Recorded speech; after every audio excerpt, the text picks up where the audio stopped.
Good evening and welcome to News Hour. I am coming up in tonight's edition of News Hour. Koinadugu District Health Medical Team and the Ministry of Health tackles measles outbreak in the district. All People's Congress Party assesses the first 100 days of the ruling Sierra Leone People Party in government. And a team of investors from Mauritania holds discussions with the Minister of Foreign Affairs and International Cooperation. All the stories and more, including your sports news and entertainment news, are coming up in this edition of News Hour.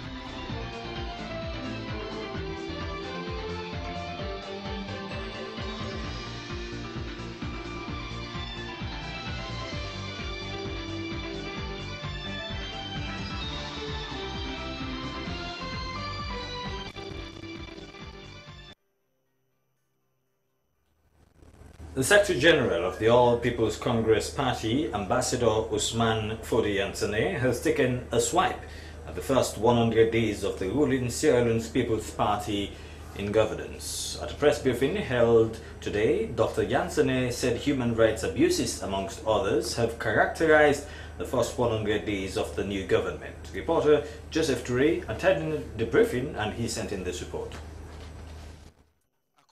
Secretary General of the All People's Congress Party, the government's transition team report is a carefully orchestrated tool targeted at selected people based on their political association.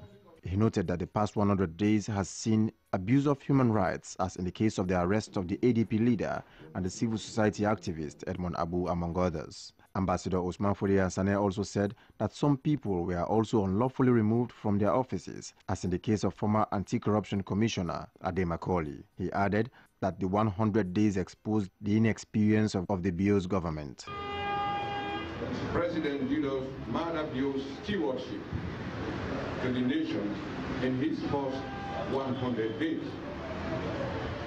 A retrospective of what the BO administration impresses on the minds of the people of this country in its 100 days exposes inexperience in the elements of good governance. Ambassador Yansane denied rumors that the APC party is planning to demonstrate on the 30th of July when former Vice President Victor Bokarifo and former Minister of Mines Minkailu Mansare will appear in court on allegations of corruption. The unfounded and despicable rumor is patently untrue. It is designed to frame the APC in a false light to traduce its good name. The APC is a law-abiding political party. It subscribes to the Constitution of Sierra Leone and all its laws. According to the Secretary General, the APC party is peaceful and has respect for the rule of law. He called on their membership to keep the peace and be law-abiding.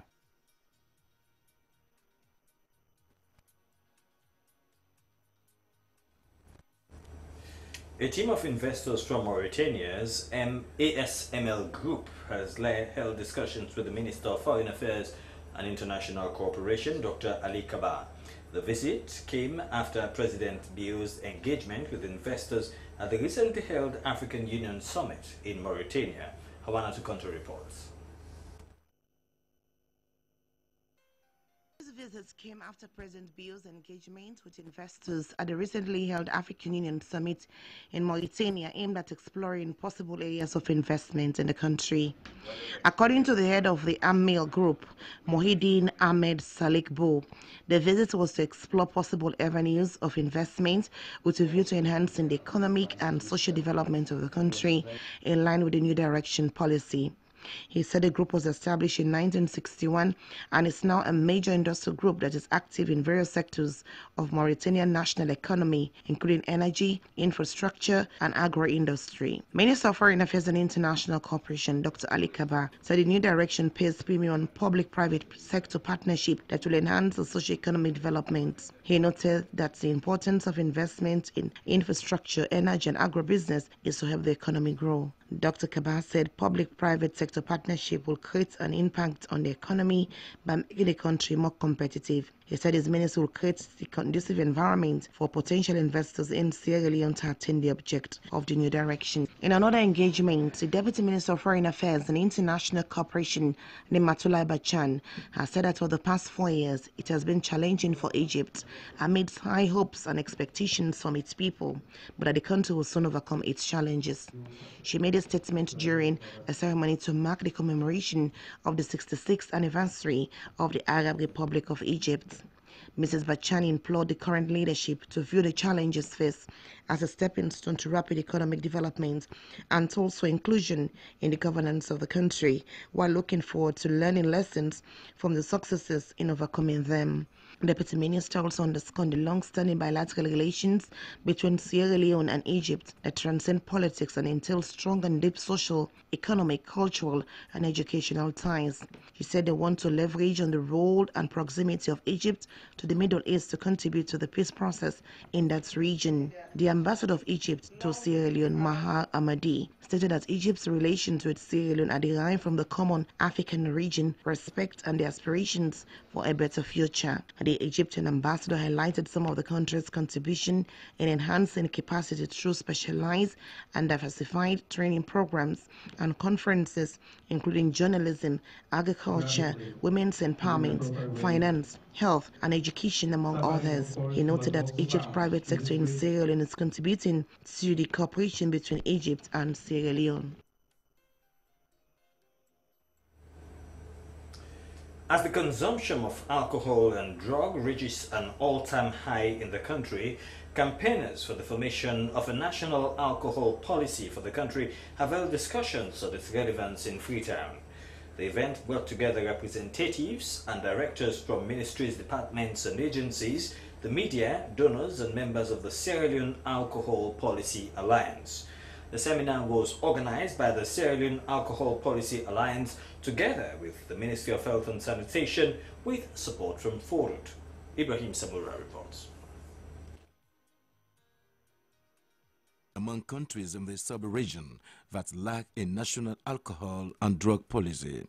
And according to the Ministry of Health, alcohol consumption is on the increase in the country, especially among young people, though there are no comprehensive records or data. This threat has led campaigners to hold this seminar to raise more awareness on alcohol-related harm, relationship with the Sustainable Development Goals, and the relevance of formulating a national alcohol policy for the country. Campaigners discussed a range of topics on alcohol misuse, the role of the Ministry of Health in the development of a national alcohol control, the roles of the media in alcohol control, the law reform and the review of laws, the Standards Bureau in alcohol control, and civil society organizations in the development of the policy. Chairman of the Sierra Leone Alcohol Policy Alliance, Ibrahim Kamara, said the seminar was to enhance collaborative relationship between the alliance, MDs, and the media to support the development and implementation of the policy and regulatory framework and control. He underscored the importance of curbing the misuse of alcohol, noting that the issue is not only a community concern but also a global threat. Mr. Kamara said the misuse of alcohol has socio-economic and societal effects. The program director for Roots, William Dowda, said currently the country does not have an alcohol policy. He said the seminar was also hosted to remind the government of President Bio to see the need to formulate an alcohol policy that will control production, marketing and consumption, among others. Mr. Dowda underscored the contributions of MDs, civil society organizations, and the media on the dangers of alcohol and the link to the Sustainable Development Goals, saying that evidence shows that alcohol adversely affects the achievements of 13 of 17 Sustainable Development Goals. Dr. Santuri is the Director of Communicable Diseases, Ministry of Health. He said the misuse of alcohol among youth is a concern for the Health Ministry, describing alcohol as a psychoactive substance which leads to physical and mental disorders, physical impairment, pressure, and unprotected sex, among others. Dr. Santurisi highlighted the risks associated with abuse of alcohol and its negative effects to the country. Speaking on the role of the media in the control of alcohol, the spokesperson of SLAJ, Princess Gibson, underscored the role of the media in the campaign for the formation of a national alcohol policy and the dissemination of messages on the dangers of alcohol misuse. She said SLAJ views the misuse of alcohol as not only a public health concern, but also a societal problem, especially among young people, stressing that it should be nipped in the bud. Madam Gibson assured the alliance of SLAJ's unflinching support at all times. According to the WHO's Global Status Report 2012, 3.3 million people died due to the misuse of alcohol in the world. It increases people's risk and responsible for over 200 diseases. Campaigners and the Alliance for the Formulation of a National Alcohol Policy said the 2018 Supplementary Finance Act, which calls for an increase in the importation of liquor, will undermine the effort and will help to promote the proliferation of alcohol in the country. Ibrahim Samura, Freetown. The Chief Justice, Abdoulaye Cham, has presented the first Sierra Leonean judge to the ECOWAS Community Court to President Bio at State House. Justice Keikura Bangura will take the oath of office on the 30th of July. Let's now join Hawamasi for more on that story. Presenting Justice Keikura Bangura to President Julius Maada Bio, the Chief Justice Abdoulaye Cham disclosed that there were 3 judges nominated to take up the position, and it was Keikura Bangura that was appointed after the interview by ECOWAS panel of judges in Togo. He said Justice Keikura Bangura will not be only representing the Sierra Leone judiciary, but the entire nation. He assured President Julius Maada Bio that he has no doubt that Justice Bangura will excel at ECOWAS. Sierra Leonean Justice Keikura Bangura is a humble but well-calculated and very articulated gentleman, born on the 22nd November 1962, is married with 5 children. Up until his recommendation as Sierra Leone's nominee as a judge in the Court of Justice of ECOWAS, he was and is still Justice of the Superior Court of Judicature in Sierra Leone. Justice Keikura Bangura obtained his Barrister of Law with Honours degree in July 1993 at the Fragility College, University of Sierra Leone, and in October 1993, he proceeded to the Sierra Leone Law School, where he was called to the bar on the 30th September 1994. He also obtained a certificate in development law course in Italy and diploma in refugee law and a certificate in nuclear law. His 22 years of professional employment career commenced at the Law Officers Department in the Ministry of Justice, Sierra Leone, where he served as a People's State Counsel and Principal State Counsel in successive order.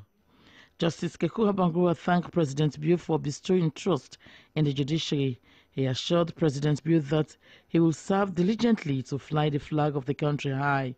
I am humbled by your open initiative and your preference for competition, because in your choice of nominees, you express your concern for gender equality, and there was a female judge among us that traveled to Togo for this interview. At the same time, you express that a feeling of fairness at all levels, that is cutting across the board, not only going to the Supreme Court, you went down to the High Court, as also you went to the Appeal Court.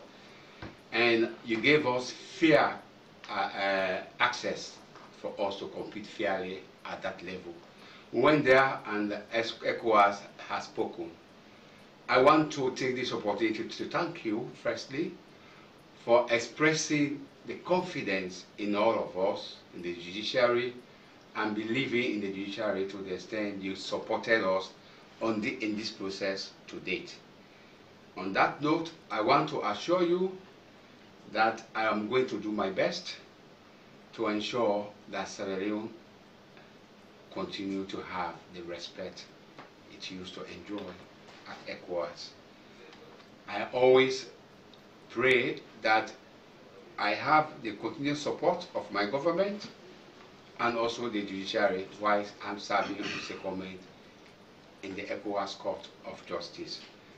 President Julius Maada congratulated Justice Kekua Bangura on his appointment to be the first Sierra Leonean judge to serve in that capacity. The president reaffirmed his commitment to support him throughout his tenure in the court. President Julius Maada asked that he executes his duty diligently in making the nation proud. But also to remind you that you are representing not only the judiciary but also the state of Sierra Leone, and that puts on your shoulder a very heavy weight. We would want you to execute your duties diligently in a way that will bring honor and respect to our country. So I want to again congratulate you and wish you well during your tenure of office, and assure you that we will always support you. The Community of Court of Justice was created pursuant to the provisions of Article 6 and 15 of the revised Treaty of ECOWAS. The mandate of the court is to ensure the observance of law and the principles of equity in the interpretation and application of the provisions of the revised treaty and all other subsidiary legal instruments adopted by the community. SABC TV News are in Freetown. Hawa Mosiwe reporting. The Sierra Leone Parliament has approved another batch of presidential nominees, which include 4 women, 13 men as directors, commissioners and chairmen for various government institutions. Well, let's go over to Nasuddin Koroma, who has that report.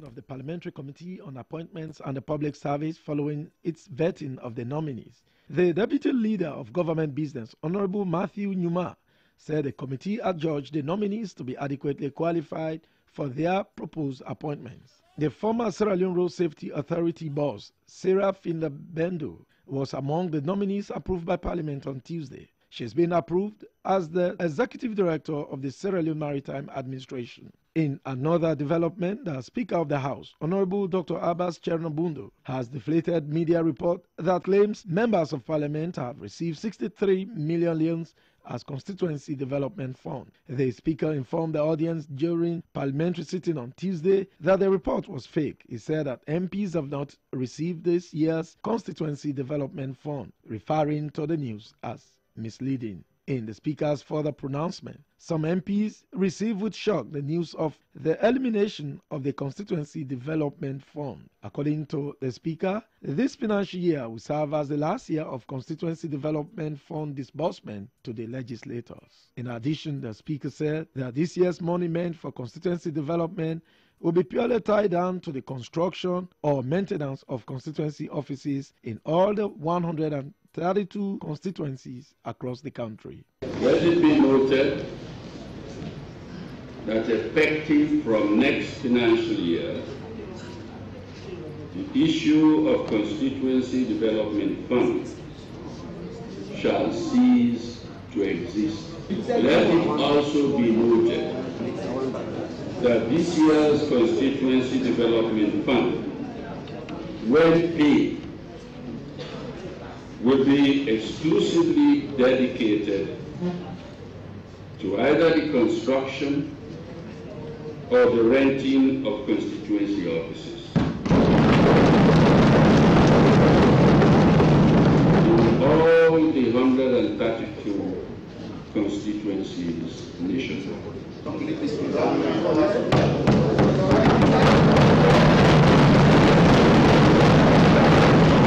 As a result of the public health emergency that emanated from the deadly Ebola outbreak in 2014, the government of Sierra Leone, through the Ministry of Finance and Economic Development, took the decision as part of efforts to combat the Ebola outbreak at constituency level to release Constituency Development Fund for the financial year 2014. With the news of the elimination of this fund, MPs of both the ruling and the opposition parties that spoke to the SLBC maintained that the decision to curtail Constituency Development Fund was a welcomed one. Here is Honorable Festus Mohamed Lansana of Constituency 15, Kenema District, SLPP. The idea of government changing or abandoning the constituency development fund, for me, is a laudable idea, because before this time, our people out there, looking at the nature of the people, the caliber of our people, the moment they say they have given you constituency development fund, they just think are talking about millions of loans that can even change the constituency to paradise. Another member of parliament, APC's Honorable Kemoko Conte of Constituency 108 in the Western Urban District, says it is a kind of relief from community conflict. It is a good drive, looking at the interpretation and misconception of constituents. The constituents have been going with the indication that that money is given to MPs and they are not utilizing it in the way it should. But in as much as because of misconception and bad information, today it has been said already by the speaker that they are going to expunge that particular constituency development from the budget. The legislator said the 63 million Leone's constituency development fund caused embarrassment for many MPs in the past. They explained that ill-motivated individuals as political opponents had used allegations. Well, according to the Finance Minister, Jacob Jusuf, most people around the world, Sierra Leone being no exception, are still living below the average of $2 a day. Well, this is according to Jacob Jusuf, the Minister of Finance. Well, he made a statement at the launch of the Global Fragility Report, which is titled Escaping the Fragility Trap, and the report on underlying causes of fragility and instability in Sierra Leone. The event took place at the Miata Conference Hall in Freetown. Mama Suma reports.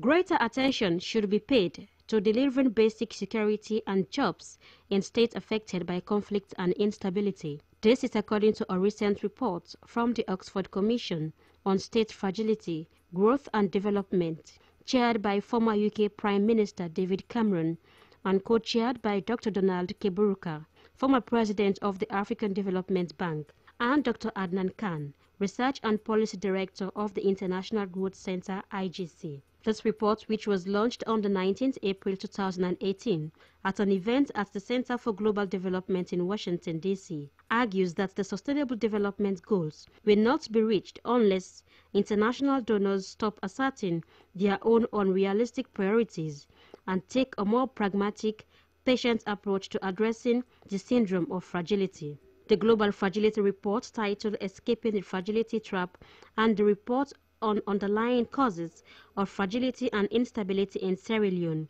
were simultaneously launched by the Minister of Finance, Jacob Jusuf.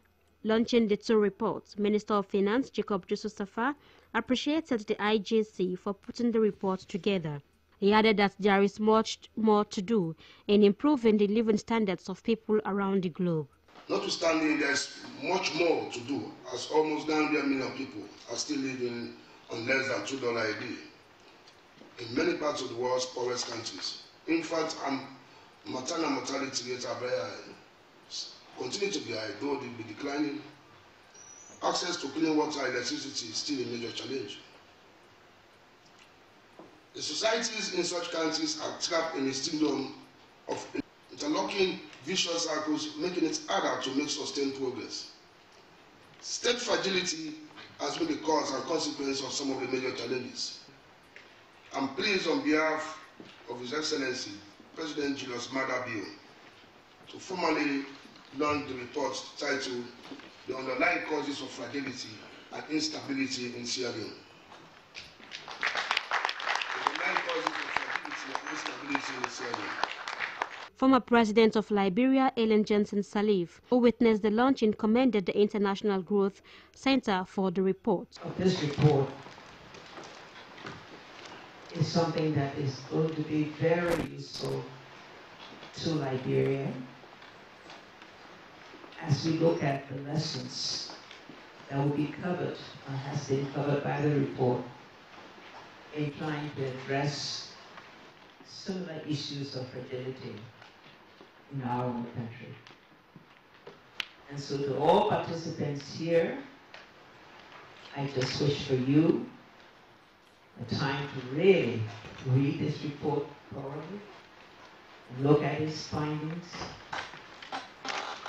look at the recommendations, so that each of you can make a contribution to ensure that your country move toward the sustainability of the growth and development. Co-chaired Fragility, Dr. Donald Keburuka said, escaping fragility is by necessity a slow, step-by-step, and often imperfect process. He said international support will be needed, but the chances of success are higher if a country and its people are in the driver's seat. And the first step is security, which requires a large degree of locally led rebuilding of trust. I fundamentally believe, and this report says so, fragility can be overcome. It all depends upon the people and the leaders. It can be overcome. And in this one, you're not alone. Many other countries have gone through this or worse, and have come through. And in overcoming these challenges, there's no prototype, there's no model. Don't look outside for a model, a country to copy from. It does not exist. The solutions are here, and there will be local solutions. Meanwhile, recommendations in the Global Fragility Report titled Escaping the Fragility Trap state that national leaders facing situations of fragility should be sharing suggestions based on contemporary and evidence of what works and what does not in promoting transformative politics, security, economic growth, and resilience. SLBC TV, Mariama Soma reporting.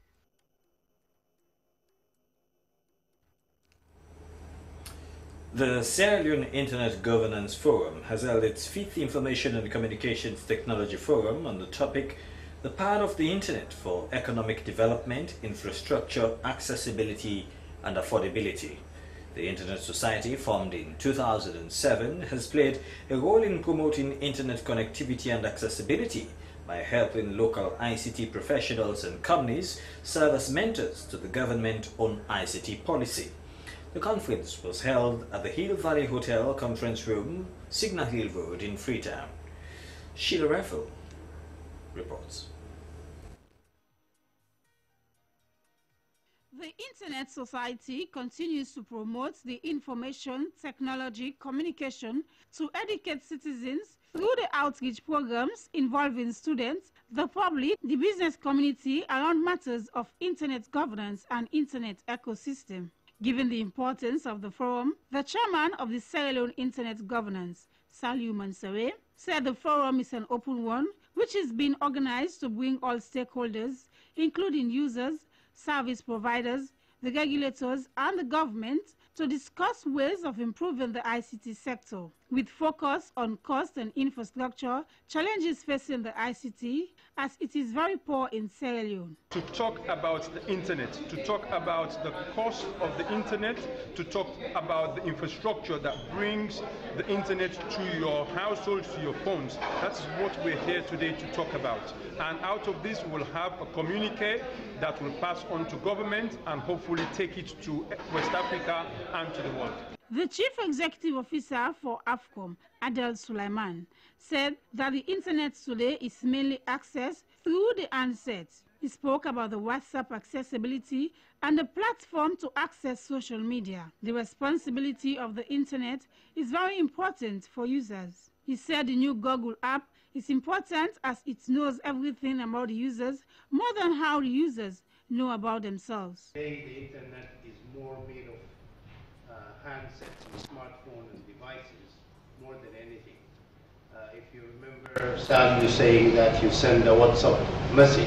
When you send that WhatsApp message, I'm sure all of you, if you look at your storage on your device today, you have so much of the WhatsApp messages there. A lot of information are stored. When you go on Spotify or when you go into any of these sites and use torrent and and download a song or download a movie. Delivering the keynote address, the Deputy Minister of Information and Communication, Solomon Jamiru, said it is an honor to be part of the conference, which is timely in government's quest for an improved ICT sector. We are aware that the internet has become many things, so many things. It's such a dynamic field. It is so desirable and powerful that we just can't stop using the internet. We not only can't stop using the internet, but also can't stop talking about it. You know, it has become a defining feature of what I would call national and international discourse. Well, on the part of government, the government of President Julius Maada Bio is very clear and unambiguous when the President said in his address to Parliament that for him ICT has become kind of a cross-cutting mechanism to drive growth in all sectors of the economy. Well, let's now take you to the story of the derelict vehicle found in a compound at St. John's Drive in Wellington, where the popular comedian Sarah the Great resides, where eyewitness reports are that bodies were found in that compound, and we don't really know what's going on with that story now, but Daphne Kema-Macaulay visited the house sometime today, and she sent us this report. This is how the mother of one of the children was wailing and crying.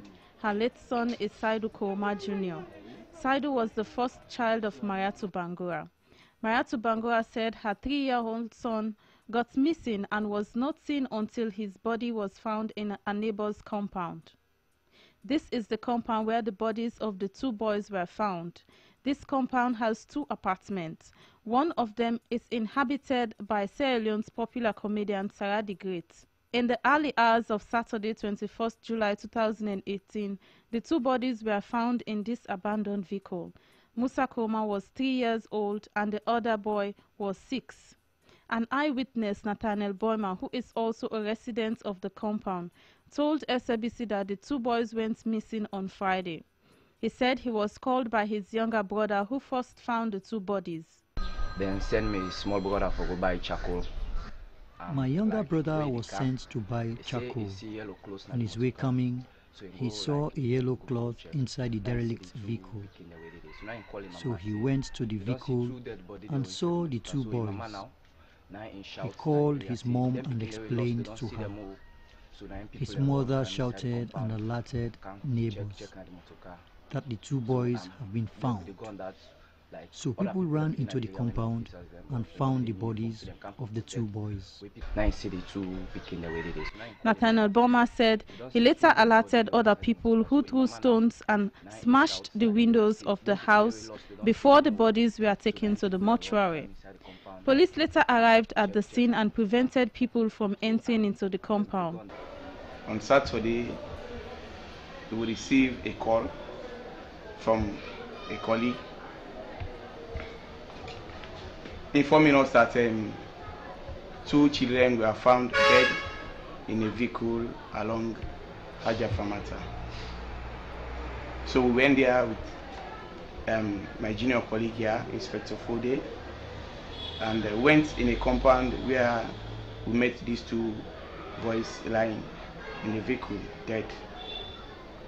Well, we called the inmates in the house, and a 2 ladies came actually. This is the vehicle where the 2 bodies were found. Now the question now is, where were the boys killed and who brought the bodies inside this vehicle? However, traces of blood were seen at the entrance of the said apartment. According to the police, keys to the apartment were found under a small carpet at the entrance to Sarah's apartment. Superintendent Samuel Kamara is the support officer of the Kisi Police Division. He said they arrived at the scene as soon as they got the information. He explained to SLBC what he saw and how much evidence and suspects that are now with the police. We met two ladies.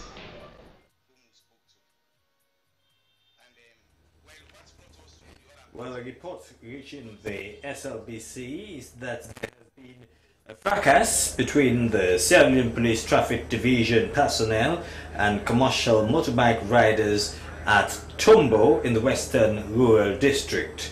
According to eyewitness reports, tensions between the two parties mounted when the police were on an operation to crack down on commercial motorbike riders without what they call necessary documentation.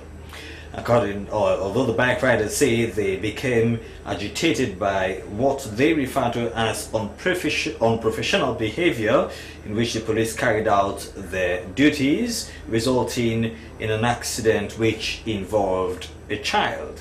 Well, to get more insight into the story, let's now join Daphne Zainab Kamara, who rushed to that part of the city. News that traffic police personnel are always on the lookout for defaulting road users, especially motorbike riders who in recent times have been described the most lawless in the country. Based on information reaching the Tombo Police Division, a team clamped down on commercial motorists plying the Waterloo-Tombo axis for alleged various offences. Almost 8 commercial motorbike riders were arrested along with their motorbikes. A member of the traffic police team said most of these riders and their bikes did not have license and not covered by any form of insurance. He said that some of them were arrested because they had pending cases of escaping after being involved in accidents, leaving many citizens injured to bear the medical cost.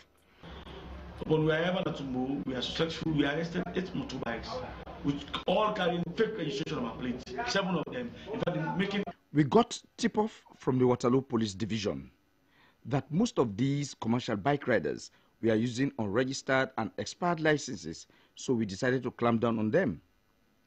We arrested 8 bike riders and their bikes, most of them without license plates. Some members of the Bike Riders Union and the community stormed the police station, pelting us with stones, damaging a police vehicle, and made away with the bikes that were at the police station. When we arrived at Tombo, we are successful. We arrested 8 motorbikes, which all carrying fake registration on our plates. Chairlady of the Bike Riders Union at Tombo said the tensions mounted as a result of the unprofessional manner in which the police conducted the raid. This ambulance come out from the Waterloo Highway. The manner in which the police conducted the raid was very unprofessional. The policemen were snatching the bikes in motion and manhandling the bike riders. Another police vehicle was such in high speed that it hit a child right in front of me.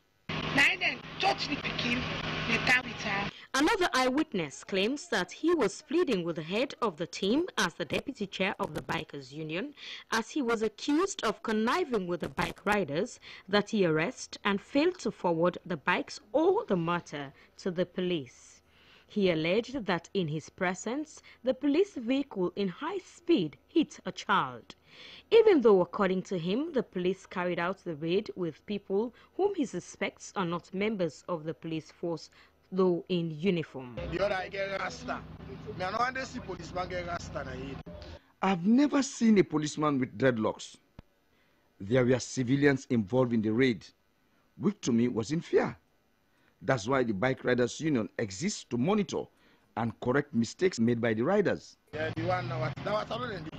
Many citizens believe that commercial bike riders are a thorn in the flesh, and there have been several attempts to curtail their movement in the country, especially in the city Freetown. Although the government and law enforcers have almost succeeded in getting rid of these bikes in the central business district, but they still find a way of rearing their ugly head whenever, wherever. Does this mean that there are too many chiefs and not enough Indians?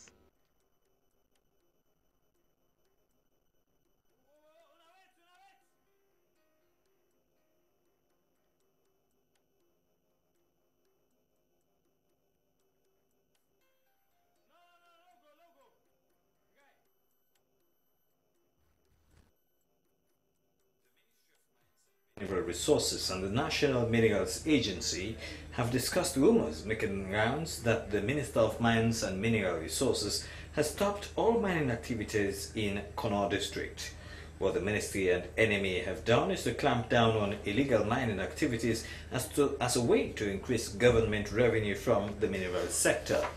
The illegal mining operations create serious environmental problems and deprive government from much needed revenue. NMA is working with the Sierra Leone police to arrest and prosecute all those engaged in mining activities without valid license. This operation does not affect individuals and companies with valid mining license, and they are encouraged to go about their normal business according to law. The Ministry and the NMA, the release went on, further advise all individuals and companies with valid mining license to operate strictly within the scope of their licenses. Artisanal miners are warned that not to use heavy machinery in their operations or to go beyond a depth of 10 meters. Any individual or company found operating outside the scope of their license will be arrested and prosecuted. This is the Sierra Leone Broadcasting Corporation and you're watching NewsHour. Kojo Banti is an upcoming musician who is ready to storm Sierra Leone's music industry with his new songs, and Nene Ada Kuruma, also known as Queenak, is in town. For more on these, let's now join our entertainment producer Mohammed King Milan Bangura.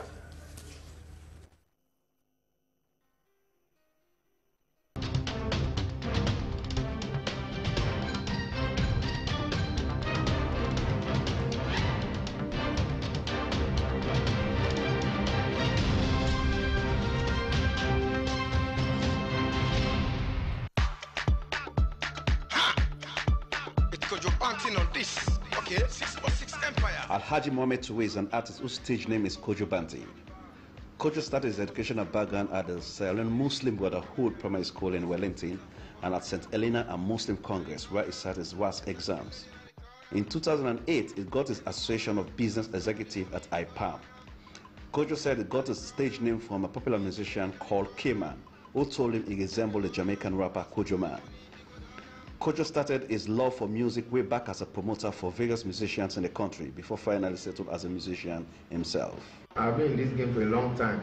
First as a promoter, but it comes to a time I realized myself, my talent. So people say, do this thing. I say no. It happened suddenly. I don't know how it happens when I came to entertainment. Kojo Banti is now signed in a music label called 606 Empire, owned by his elder brother based in the UK. And the label already signed in 6 other musicians. Kojo just released his 2 music videos called Na the Corner and Don't Cheat on Me.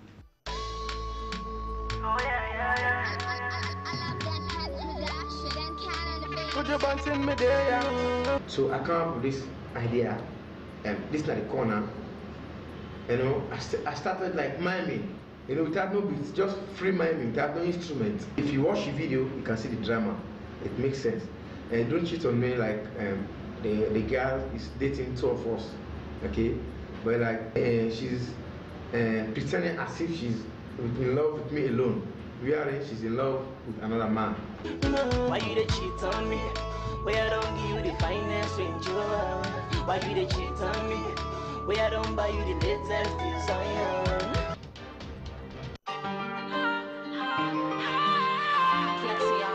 Sierra Leonean painter and TV host Nene Ada Kuruma, known as Queenak, based in China, is back in Sierra Leone after 8 years.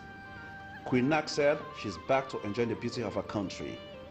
Ada came this time not only as a painter but also as a musician. She just released a new music video called Come Back. Why this title? Come back home, it's all about, okay, the special person of just now, I was with him at the time and he only went to the US for a music tour and he was going to leave. So I knew I was going to miss him and I wanted to write a song for him to know that I want him to come back. Any sunny day I didn't wait for you. Any sunny go I don't wait for you. Queenak said she's working on an album and has already recorded 6 songs. And now she's planning to record more songs in Sierra Leone and in America.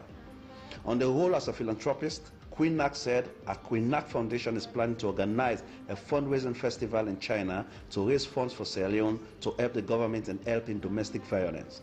She said she will soon meet with the First Lady, Mrs. Fatima Bio. I started Queen Nak Foundation because I can say I'm a good person. I love people. I'm trying to meet with the First Lady because she's the mom for everyone here. I've been working with the past First Ladies. Yeah. So now that they are in power, I have to work with them to help because sometimes they don't help, they keep it. But if I send it to the First Lady, I'll be rest assured that she's going to do it. So Queen Nak said she's planning to shoot a reality TV show in Sierra Leone, and on her personal life, she settled rumors in the social media about her romantic love life with a popular Sierra Leonean singer, Maurice, popularly known as Wonder Boy. Absolutely, it's so true. I love him so much, and I'll spend the rest of my life with him. And he's ready for that too? Yeah.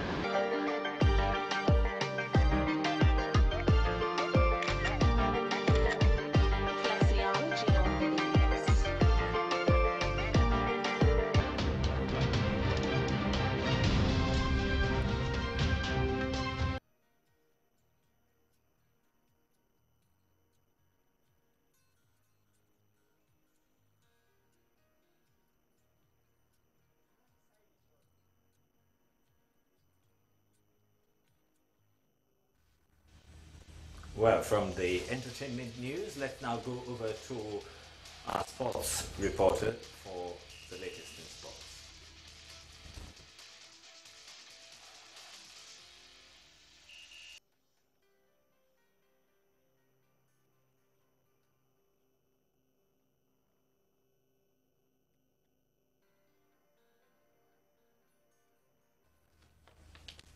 It's a hearty welcome to Sports Updates on News Hour. I am Esther Samura.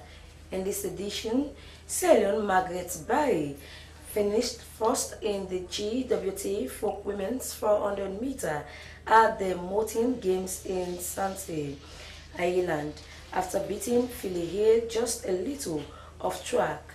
It was so near for Haley and then Kaya reaching out for a home victory at the Mountain Games, only to run a little long or short off track. They were making the most of the bright summer evening and fresh enthusiasm around the sport. Heading into the home state by a couple of meters, the Kokuman pressed hard on the pedal and Maggie Bayi of Sierra Leone to get past in the final meters, winning by 52.3. Well, that's Sierra Leone's Maggie in that victory. And away from that, now into football. Sierra Leone national football team, Leone Stars, had a goalless draw with Lone Stars of Liberia in a friendly match at the Samuel Doe International Stadium in Monrovia, Liberia. The friendly encounter is in preparation of Liberia's 174th independent anniversary. Here is the report.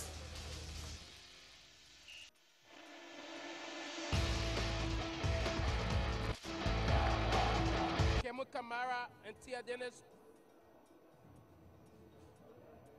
Why the conference of handshake and friendship lingers between the two teams?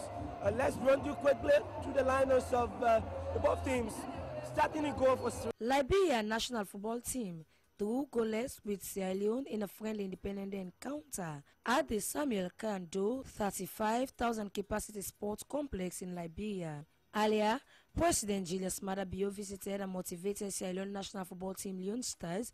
They are in one of their training sessions at the Sierra Leone Football Association Academy in Tom in Freetown before their departure. John Kista, head coach of Leone Stars, said he is happy with the performance of the team. I think performance is not bad. You know, I've always said what we're trying to do is really, we're going through a transition in our development, you know, with football, especially the players in Sierra Leone. So with all the work we've done over the months and the training, preparations, for me yesterday was very important in terms of how we see the development process is going. So yesterday wasn't very bad. It gives me a better idea of the players individually and as a group to see where we need to work more and improve more. He maintained that the bulk of the home-based players will be replacing the experienced players in future. Well, again, it's a fact that most of the foreign-based players now back into their clubs of pre-season. It was difficult to get them out. But again, we have to always have a plan B, and we want to embark on this. Like I said to you, there's this development process that I'm embarking on this year in regards to players' transition, which we need. So for me, we have to look at these boys home. We can't just disregard them. And we took them to come to Liberia to see where they're at in terms of levels, because football is about levels. But what they've done, they've given us an opportunity to realize that they're working. They're trying to get to a level that we think is appropriate for them to be, in the national A team. So yesterday was no different. Sierra Leone will be playing Ethiopia in the African Cup of Nations qualifier in September this year. George Weah, president of Liberia, was in attendance alongside government officials from Sierra Leone, including the Minister of Sport Ibrahim Yelenke. Esther Maisama, SLBC TV.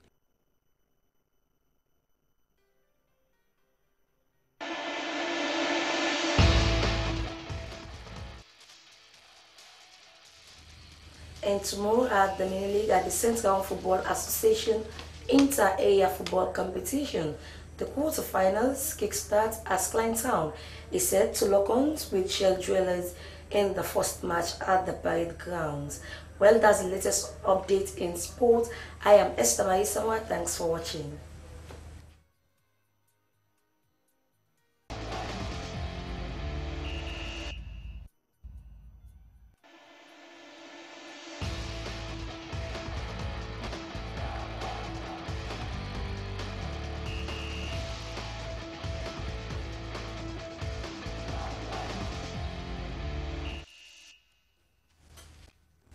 Well, we want to say a very big thank you to Esther for bringing us the sports news tonight.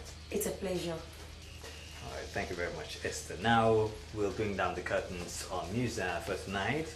Koinadugu District Health Medical Team and the Ministry of Health have tackled the measles outbreak in Koinadugu District. The All People's Congress Party has assessed the first 100 days in office of the ruling Sierra Leone's People's Party. And a team of investors from Mauritania has held discussions with the Minister of Foreign Affairs. Well, that's all in this edition of News Hour. On behalf of the news team, we want to say a very big thank you. I am Kojo Kwafo. Good night and see you tomorrow.